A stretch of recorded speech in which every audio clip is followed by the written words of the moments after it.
Hello, everybody. You're on the mic, and on this episode today, we're going to continue looking at some classic animation studios. Today, we'll be looking at Fleischer Studios, which um, gave us the classic, the old black and white Popeye the Sailor cartoons from the 1930s, as well as the Superman cartoons of the early 40s and Betty Boop. So without no further ado, let's get started. Fleischer Studios was an American corporation that originated as an animation studio located at 1600 Broadway, New York City, New York. It was founded in 1921 as Out of the Inkwell Incorporated by brothers Max and Dave Fleischer, who ran the pioneering company from its inception until Paramount Pictures, the studio's parent company, and the distributor of its films acquired ownership. An inkwell, for those of you who don't know, is a little bottle of ink that whereas most people today have pens that the ink is already in the pen. The inkwells were the older style pens where you'd stick it in the inkwell to get some ink on it and then use it, pull it out and use it. So that was basically that's what an inkwell is for those who may not know. Um,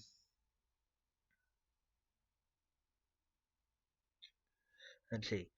Fleischer Studios was a premier producer of animated cartoons for theaters, um, with Walt Disney Productions becoming its chief competitor in the 1930s. Fleischer Studio characters included Coco the Clown, Betty Boop, Bimbo, Popeye the Sailor, and Superman. Unlike other studios whose characters were anthropomorphic animals, the Fleischers' most successful characters were humans, with the exception of Bimbo, who was a black and white cartoon dog.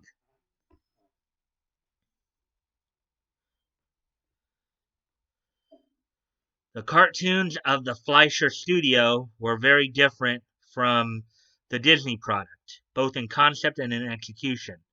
As a result, the Fleischer cartoons were rough rather than refined, consciously artistic rather than commercial. But in their unique way, their artistry was expressed through a culmination of the arts and sciences.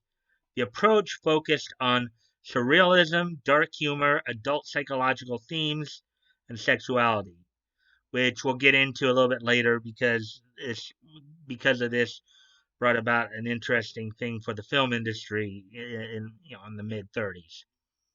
Furthermore, the environments were grittier and urban, often set in squalid surroundings reflecting the Great Depression as well as German Expressionism. Obviously, with the Great Depression being the time period set in, that would be of course happening.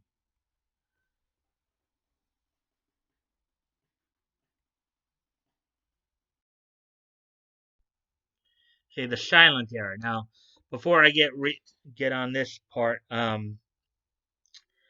to the 1930s, of course, there was a film industry. Um, was in the 1930s when they developed, what they called talkies, which were the sound films. So what they're talking about here when during their out of the inkwell stage, um, when the movies were silent films, no sound.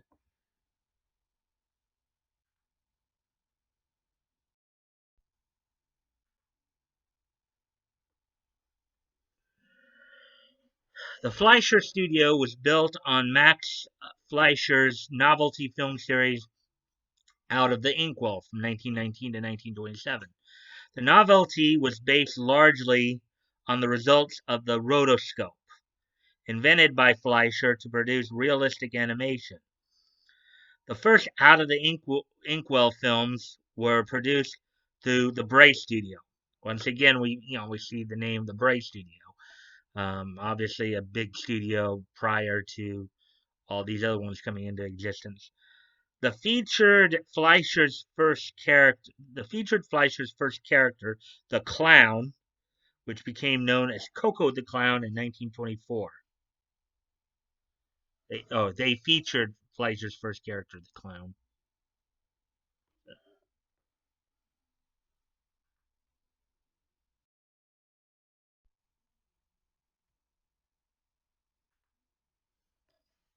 In 1921, the Bray studio ran afoul with legal issues, having contracted for more films than it could deliver to its distributor, the Goldwyn Company. I would imagine the Goldwyn Company was the predecessor to MGM, Metro Goldwyn Mayer. Um, the Fleischer brothers left and began their own studio with Dave as director and production supervisor and Max as producer. In 1924, animator Dick Humer came to the Inkwell studio and redesigned the Clown for more efficient animation. Humer's new design and experience as an animator moved them away from their dependency on the rotoscope for fluid animation. In addition to defining the Clown, Humer established the Fleischer style with its distinctive thick and thin ink lines. In addition, Humer created Coco's companion Fritz the dog, who would evolve into Bimbo in 1930.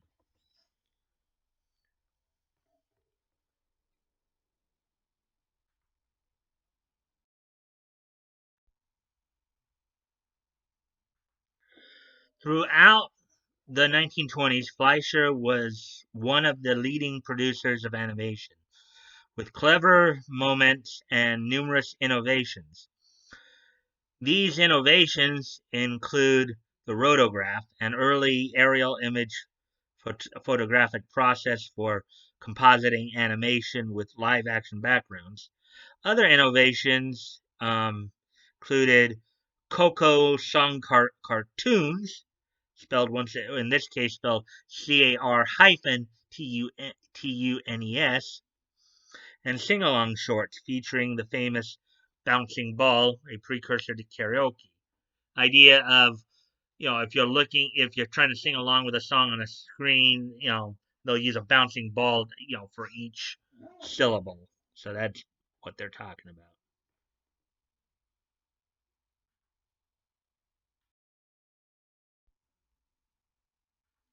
In 1924, distributor Edwin Miles Fadiman and Hugo Riesenfeld um, formed the Red Seal Pictures Corporation. Riesenfeld was the theatrical manager of the Strand, Rivoli, and Rialto theaters on Broadway. Because the Out of the Inkwell films were a major part of the program in Riesenfeld's theaters, the Fleischers were invited to become partners. The Red Seal Company committed to an ambitious release schedule of 26 films with the Inkwell Studio as the primary supplier. The following year, the Red Seal released 141 films that included documentaries, short comedy subjects, and live action serials. Carrie of the Chorus, also known as Backstage Comedies, was one of the Red Seal series that featured Max's daughter Ruth in a supporting role. Ray Bolger made his screen debut in this series and dated Ruth for a short time. Ray Bolger was, I believe, a pretty famous old time actor, um, through the 30s, 40s, 50s. Um, Red Seal released cartoon novelty series such as the animated Hair cartoons by cartoonist Marcus and Inklings. Um, the animated Hair series resembled the on-screen hand drawing gimmick established in okay. The on-screen hand drawing gimmick, established in on and out of the inkwell. In this case, Marcus produced high-quality ink-line portraits of celebrities and political figures. Then, through stop-motion animation techniques, the lines and forms would break away to entertainingly reform the portrait into another. Inklings was similar in concept to the animated hair films, but was more of a visual puzzle novelty using a variety of progressive scratch off, reveal techniques, and rearranged animated cutouts to change the images. So I think what they're saying there is the Inklings use kind of the idea of picking apart and piecing the stuff back together like a puzzle, basically.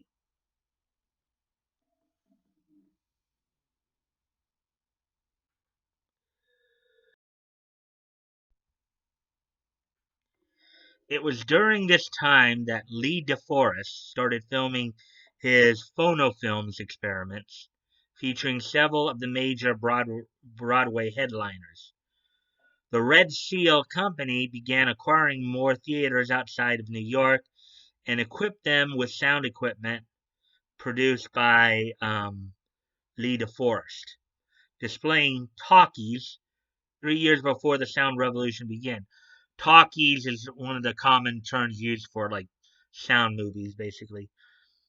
Because of Max's interest in technology, Riesenfeld introduced him to DeForest, and it was through his partnership that Max produced a number of the Coco song cartoons as sound releases.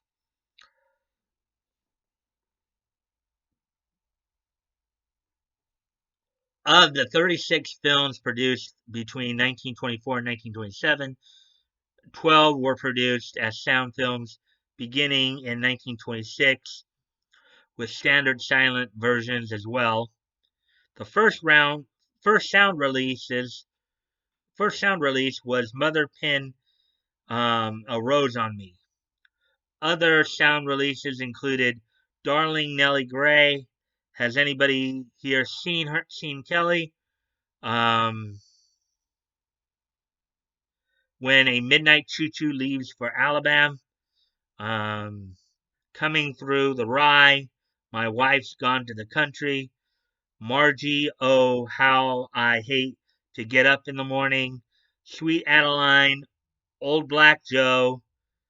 Come Take a Trip in My Airship. And By the Light of the Silvery Moon. Red Seal owned 56 theaters extending as far west as Cleveland, Ohio. But after only 2 years of operation, Red Seal was broke. Max Fleischer sought an appointment of receiver in bankruptcy in October 1926.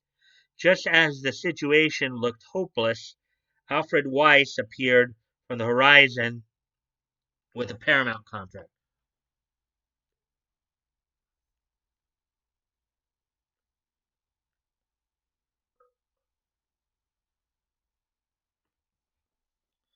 The Paramount deal provided financing and distribution, but due to legal complications of the bankruptcy, the title to Out of the Inkwell was changed to The Inkwell Imps from 1927 to 1929. 1 year into the relationship, the Fleischer brothers discovered mismanagement under Weiss and left before the end of the Imps contract. Out of the Inkwell Films Incorporated filed bankruptcy in January 1929. In March, Max formed Fleischer Studios um, with David as his partner. Operations were first set up at the Carpenter Goldman Laboratories in Queens. With a skeleton staff, Fleischer Studios started out doing industrial films, most notably Finding His Voice, a technical demonstration film explaining Western Electric's variable density recording and reproduction system. Max Fleischer secured a new contract with Paramount to produce a revival of the Bouncing Ball song films, rebranded as Screen Songs, with The Sidewalks of New York as the first release in 1929.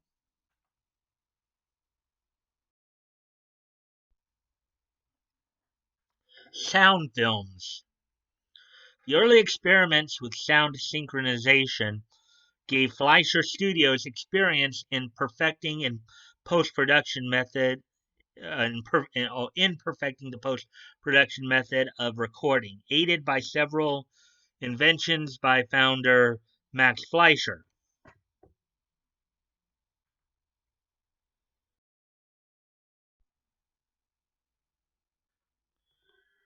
Let's see now.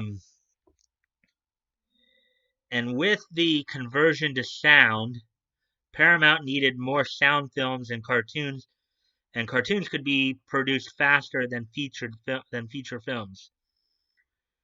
As the screen songs returned Fleischer to the established song film format, a new sound series, Talkartoons, Talkartoons, replaced the silent inkwell imps. The first being Noah's Lark, released October 25th, 1929. Earlier entries in the series were one-shot cartoons until the appearance of Bimbo as of the fourth entry. Bimbo evolved through several redesigns in each cartoon of the first year. While the intent was to develop him as the star of the series, it was the cameo appearance of a Helen Kane caricature in the seventh entry, Dizzy Dishes, that took center stage. Audience reactions to the New York preview were so great that Paramount encouraged the continued development of the most famous character to come from Fleischer Studios by that time, Betty Boop. While originated as a hybrid human canine character, Betty Boop was transformed into the human character she is known as by 1932 and as we know of us today. Having become the main attraction of the Talkartoons series, she was given her own series, which ran until 1939. The jazz baby flapper character Betty Boop lifted the spirits of Depression era audiences with her paradoxical mixture of childlike innocence and sexual allure. And being a musical novelty character, she was a natural for theatrical entertainment. The idea of musical theater and all that. Several of her early cartoons were developed as promotional vehicles for some of the top black jazz performers of the day, including Louis Armstrong. I'll be glad when you're dead, you rascal, you. Don Redman's I Heard, and most notably, the three cartoons made with Cab Calloway, Minnie the Moocher, Snow White, and the Old Man of the Mountain. This was considered a bold action in light of the Jim Crow policies active in the South, where such films would not be shown.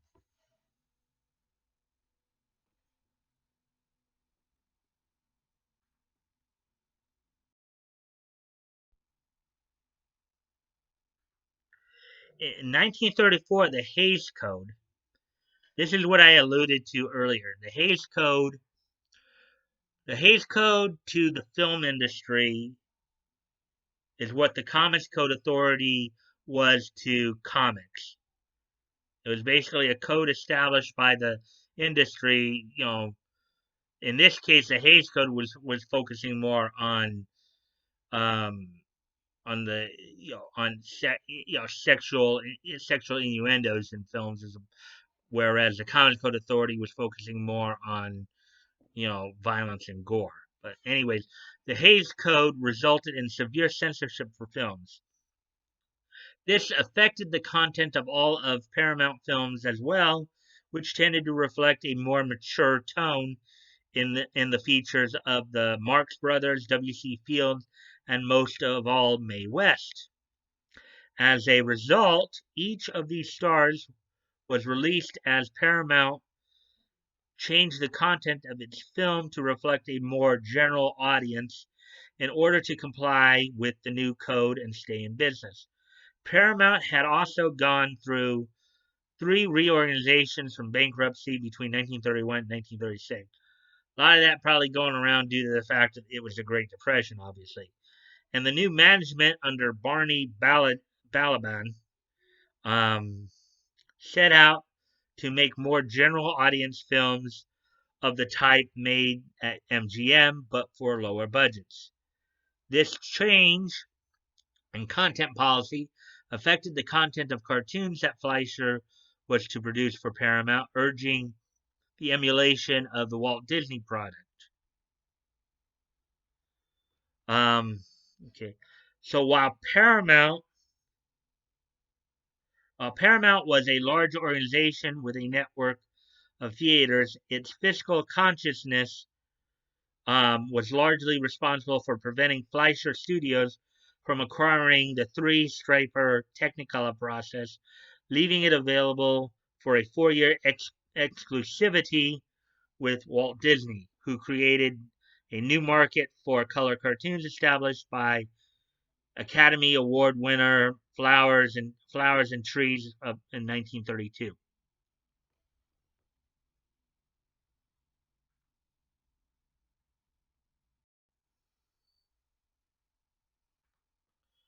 Paramount the release of the relinquished to the release of the Color Classic series starting in 1934.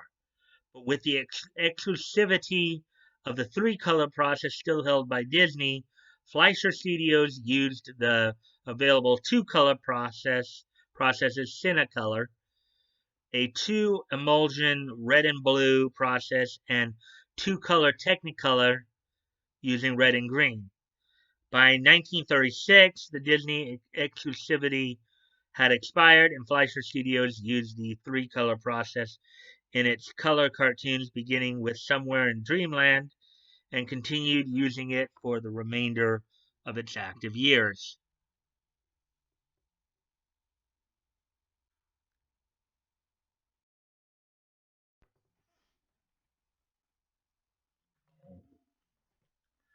The Fleischer Studios' greatest success came with the licensing of E.C. Seeger's comic strip character Popeye the Sailor beginning in 1933. Popeye eventually became the most popular series the studio ever produced, and its success surpassed Walt Disney's Mickey Mouse cartoons, documented by popularity polls. And with the availability of full spectrum color, the Fleischer Studios produced three two-reel Popeye featurettes: Popeye the Sailor meets Sinbad the Sailor in 1936, Popeye the Sailor meets Alibaba's 40 Thieves in 1937, and Popeye the Sailor meets Aladdin's Wonderful Lamp in 1939. This series of longer format cartoons were an indication of the emergence of animated feature films as a commercially viable project, beginning with Walt Disney's Snow White and Seven Dwarfs. So in 1937. So basically, initially, when they were making like the Popeye and Betty Boop cartoons, a lot of them were like they were what they call short subjects because they usually just ran like anywhere from like 5 to 7 minutes usually. Because a lot of times they were used in theaters. They oftentimes they were used as kind of like openers to like more feature like presentations. Um, like basically the three Popeye movies that they were talking about here were a little bit longer. I don't remember how long. I don't know if they were like full movie length or if they were like just half hour or whatever. But they were longer than the shorts they were producing at the time. So The Fleischer Studios had realized its zenith by 1936 with 4 series and 52 annual releases. Essentially meaning they basically were having a release come out every week, basically, is what they're saying there. Due to the phenomenal success of the Popeye cartoons, Paramount demanded more, and the Fleischer Studios experienced rapid expansion in order to balance out the increased workload. The crowded conditions, production speedups, drawing quotas, and internal management problems resulted in a labor strike beginning in May of 1937, which lasted for 5 months. So basically up through October, basically. This strike was a test case, the first launched in the motion picture industry, and produced a nationwide boycott of Fleischer cartoons for the duration. Max Fleischer had been petitioning Paramount for 3 years about producing an animated featurette. Paramount vetoed his proposals until the proven success of Disney's Snow White and the Seven Dwarfs, 1937. Paramount now wanted an animated featurette for a Christmas 1939 Christmas release. This request came at the time of preparations for relocating to Miami, Florida. While the relocation had been a consideration for some time, its final motivation was made a reality due to lower corporate tax structures and an alleged escape from the remaining hostility from the strike. Sound familiar? Those are a couple of reasons why a lot of people and businesses move down to Florida these days, right?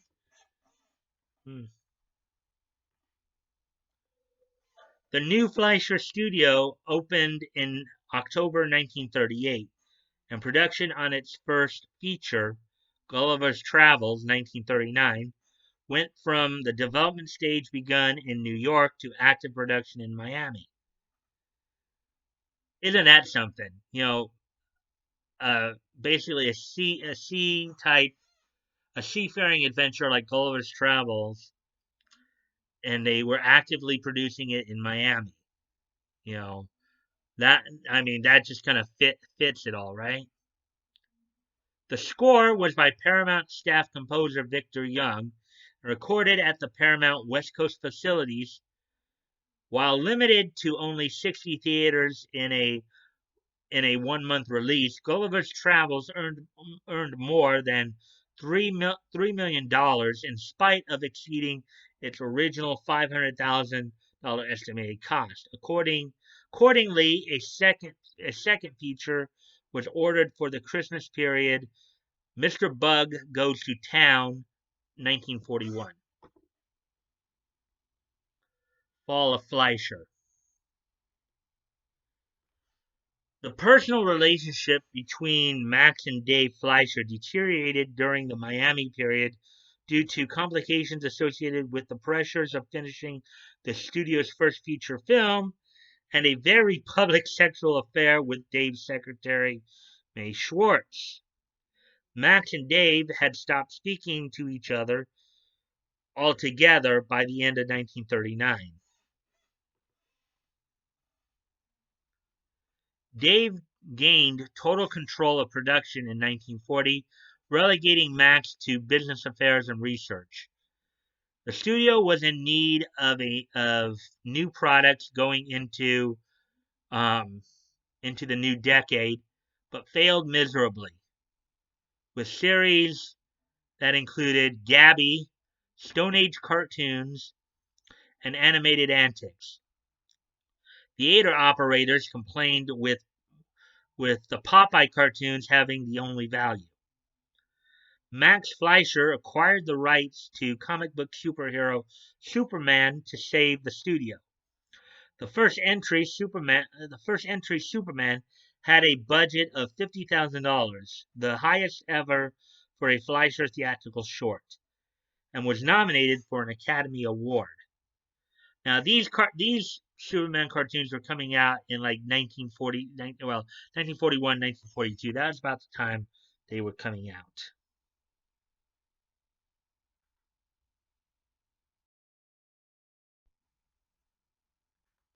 The animated Superman series, with its action adventure and science fiction fantasy content, was a huge success, but that did not help the studio out of its financial troubles. It was penalized $350,000 for going over budget on Gulliver's Travels, and the revenues earned from the rentals of the Popeye cartoons had to be used to offset the loss of $250,000 incurred by the rejection of cartoons in 1940. The success of Superman came too late.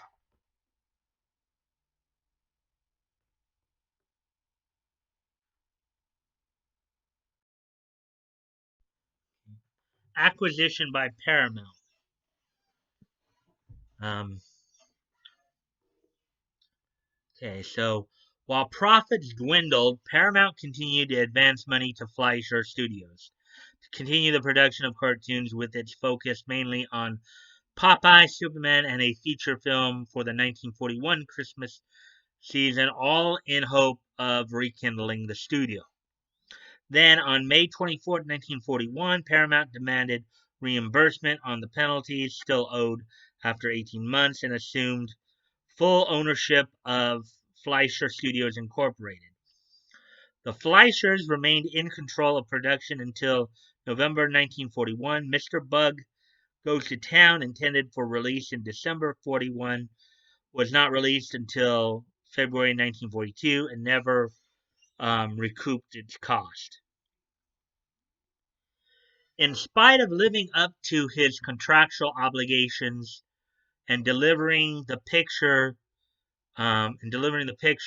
Max Fleischer was asked to resign. Dave Fleischer had resigned the month before, and Paramount finished out the last 5 months of the Fleischer contract with the absence of the Fleischer brothers. The last cartoon produced as credited to Fleischer Studios was the Superman cartoon Terror on the Midway. And Paramount formed a new company, Famous Studios, as the successor to Fleischer Studios, effective May 27, 1942. Okay, so now I will be doing, Famous Studios tomorrow. Obviously I did Fleischer today. I'll do Famous tomorrow because they kind of are connected because of this situation. I'm gonna finish up Fleischer today with pretty soon here, um, but Famous Studios became pretty famous for the continuation of the Technicolor versions of the Popeye cartoon, as well as a lot of the Harvey Toon cartoons that Cast with a Friendly Ghost and the like. So, but I'll talk more about Famous Studios in tomorrow's episode. Anyways, back to today. Television. With the exception of the Superman and Popeye cartoons, Paramount's cartoon library from prior to October 1950 was originally sold to UM&M TV Corporation. In 1955, a condition of the purchase required the removal of the Paramount head and tail trademarks and copyright lines from the main titles. As soon as the Fleischer's library was sold to television, Max Fleischer noticed that some of the cartoons were being shown without his name in the credits, which was a violation of his original contracts. On June 17, 1956, Max Fleischer filed suit against Paramount and its TV distribution partners, seeking $2,750,000 in damages. The infringement on his name was corrected on all subsequent prints exhibited on television. Before UM&M had finished the title alterations, the company was bought by National Telefilm Associates. NTA placed their logo at the heads and tails of the films and blacked out references to Paramount, Technicolor, Cinecolor, and Polacolor. The majority of the Fleischer cartoons were off the air by the mid 60s, when the original copyrights were due for renewal. NTA failed to renew the copyrights, which placed the majority of the Fleischer film library, including the Color Classic series, the Screen Song series, and Gulliver's Travels, into the public domain. Public domain basically meaning that it's out there for anybody to use. No one owns the copyrights, which there's a good chance that you might be able to find them on YouTube. You don't have to worry about somebody like doing a copyright strike or anything like that if you wanted to check those out. That's what, because public domain basically means it's open to the public. Anybody can watch it without penalty. So, Mr. Bug Goes to Town, various Betty Boop cartoons, and the 1938 color classic, The Tears of an Onion, are among the few films that remain under copyright to Melange Pictures LLC. In the mid 1970s, NTA converted 85 black and white Betty Boop cartoons to color through Fred Ladd's Color Systems Company. Fred Ladd, of course, known for his work through Deke Entertainment. He was, I think, an animator and producer on such shows as like Mobile Armored Strike Command, Mask. Also, he was involved with the Deke dub of Sailor Moon in the early 90s. So, the process was done by having the cartoons traced and recolored by Korean animators. These were packaged in 1976 under the title Betty Boop for President. This was refashioned as a compilation feature, Hooray for Betty Boop, and ran on HBO in 1980. Paramount has reacquired ownership of the original Fleischer film library through their acquisition of Republic Pictures and continues to own the theatrical rights. Olive Films has the home video rights, and Trifecta Entertainment and Media currently has the TV rights. Viacom and CBS Corporation re-merged on December 4th, 2019 as Viacom CBS. We, of course, already talked a little bit about that in a previous episode.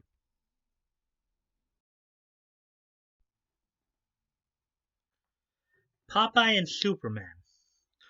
The Popeye series, a property licensed from King Feature Syndicate, was acquired by Associated Artists Productions, AAP.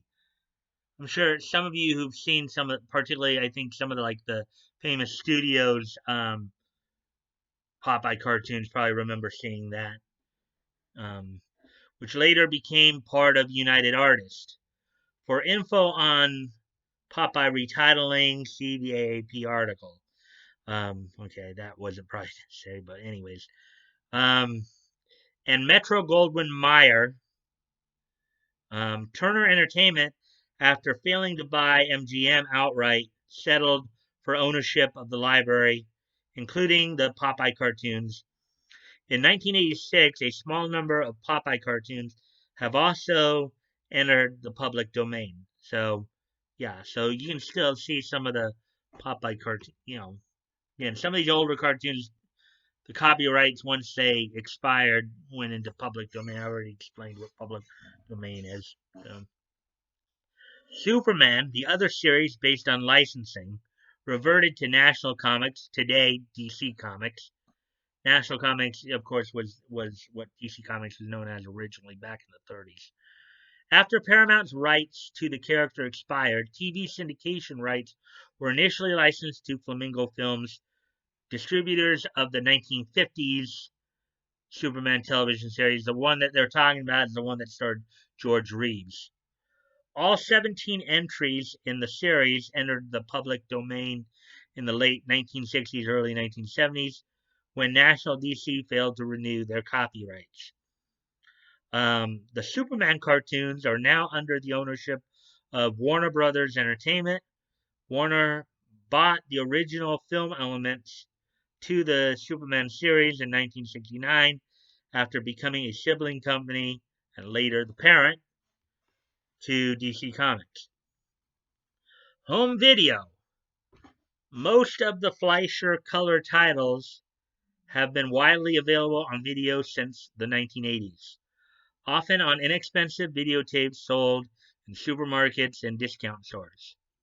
Both animation fans and the UCLA Film and Television Archive have worked to release high-quality restored editions of the Fleischer cartoons. These have also been made available on pay cable, home video, and DVD. Many of these restored versions now include the original front and end Paramount titles. Most of the silent Fleischer titles from the Out of the Inkwell Imps series have entered the public domain. Now that would be interesting. The Out of the Inkwell stuff, you know, that's in the public domain now. Kind of wonder if any of it's on YouTube. That might be interesting to look back at like 100-year-old cart. I mean, as a cartoon animation fan, that would be an interesting thing to see. Seeing a cartoon from like a century, like almost a full century ago. Some of them may be over a century because it was as early as 1917, but 100-year-old cartoon, what does that look like? Kind of makes you wonder, huh?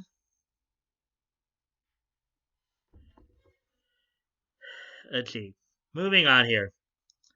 An official Betty Boop VHS set, Betty Boop Confidential, was released by Republic Pictures in 1995, included several black and white Betty Boop cartoons as well as Betty's only color appearance, Poor Cinderella.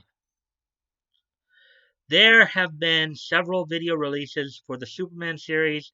These include a 1991 VHS set produced by Bosco Video titled The Complete Superman Collection Golden Anniversary Edition, the Paramount Cartoon Classics of Max and Dave Fleischer, released as 2 volumes, which featured transfers of the 35mm prints.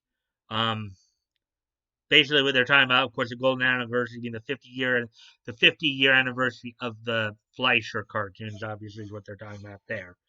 It was reissued on DVD as the Complete Superman Cartoons Diamond Anniversary Edition in 2000 by Image Entertainment, and Superman Adventures in 2004 by Platinum Disc Corporation.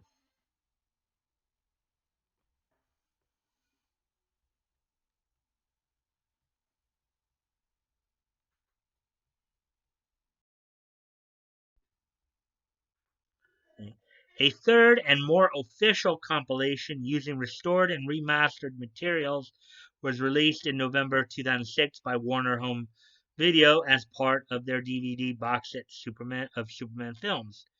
In 2009, Warner gave these Superman shorts their own standalone 2-disc DVD releases, Max Fleischer's Superman 1941 to 1942.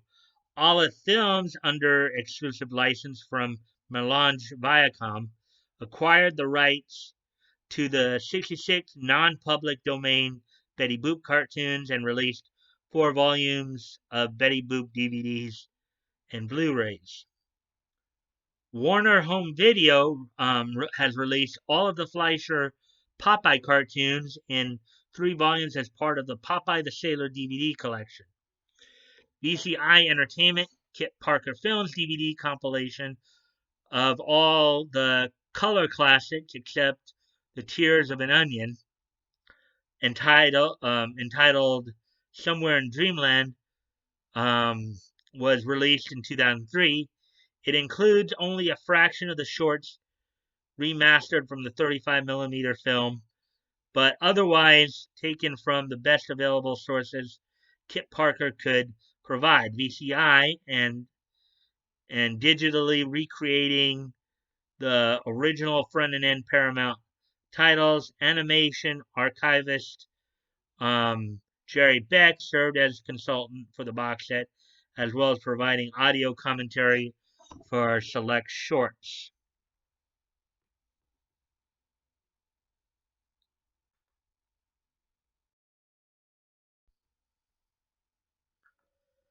VCI Entertainment also released a DVD compilation of all public domain Popeye cartoons, both Fleischer and Famous, entitled Popeye the Sailor Man Classic Cartoon 75th Anniversary Collector's Edition in 2004.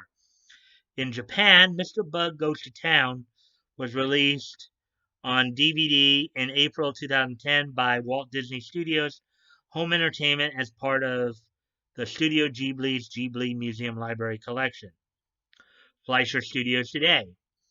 In 1985, DC Comics named Fleischer Studios as one of the honorees in the company's 50th anniversary publication, 50 Who Made DC Great, for its work on the Superman cartoon. So, yes, DC Comics, starting out as national publication, started all the way back in 1935. So, when in 85, that was 50 years from that point. So, today, Fleischer Studios, which is owned by King Feature Syndicate, basically the company that does the Popeye cartoons, since 1972, um, continues to hold the rights to Betty Boop and associated characters such as Coco the Clown, Bimbo, and Grampy.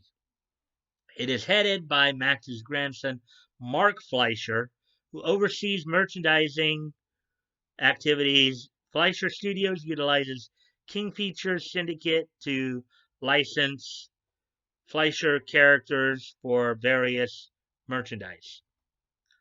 Legacy and influence. The loose, improvisatory animation, frequently surreal action, generally termed the New York style, particularly in films such as Snow White and Bimbo's Initiation, grungy atmosphere, and racy pre-Hays Code content of the early Fleischer studio cartoons have been a major influence on many underground and alternative cartoonists.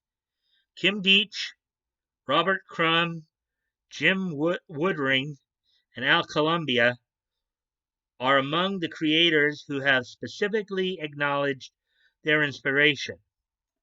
And much of Richard Elfman's 1980 cult film Forbidden Zone is a live-action pastiche of the early Fleischer studio style. The Fleischer style was also used in the 1995 animated series The Twisted Tales of Felix the Cat. The studio's art style and surreal atmosphere was a central influence on the indie game Cuphead, with the studio being described as Magnetic North for the game's art style.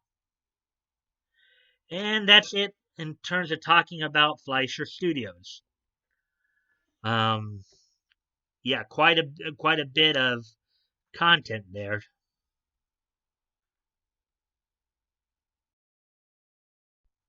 Okay, so basically, I hope you guys found that part informative. Learn a little bit more about Fleischer Studios and some of the cartoons they did. Um, if you've seen those cartoons before, I'm sure it might be nice to go back and watch them again. And if you haven't, maybe it's something you might want to check out. But with that being said, let's move to the next part. This day in niche history. I only really have only one topic today to talk about on this one, considering how long this video has gone already. So, I guess I kind of knew it was going to be long, but anyways, on this today is Wednesday, May 27th. So on this date, in 2009, 11 years ago, the 120th issue of Usagi Yojimbo went on the newsstands from Dark Horse, from publisher Dark Horse Comics, on their Maverick imprint. Um, so on this date in 2009, 11 years ago, Dark Horse put out on the newsstands under their Maverick imprint, Usagi Yojimbo number 120. So and that's about it of that. So with all that being said now, if you guys would like to contact me directly, my Discord link is down below in the link section. You can also, check out the Discord if you'd like and join if you'd like. I'm also still promoting a bunch of different dub companies. Um,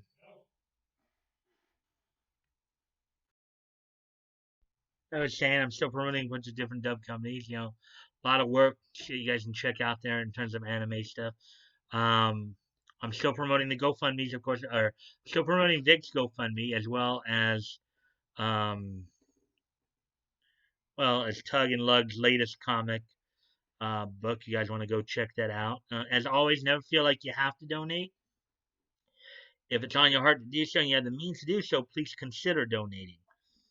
If you've already donated, please consider donating again. And if you cannot donate, you can still help out the cause by sharing the link. So sharing is caring. You never know. Maybe somebody in your circle of friends might see it, might want to say, "Yeah, I want to help out too." And with that, if you like this content, please consider liking, commenting, sharing, and subscribing. I look forward to the conversation with you guys as long as they're civil and respectful. And as I said, tomorrow I will be doing Famous Studios next. Be looking into them. Also, don't forget Friday I'll be premiering, the next, VA profile premiere, Voices Big and Small. This week I'll be looking at Chris Kaysen. So hopefully you guys will watch this video, and I hope to see you guys tomorrow and on Friday. Bye.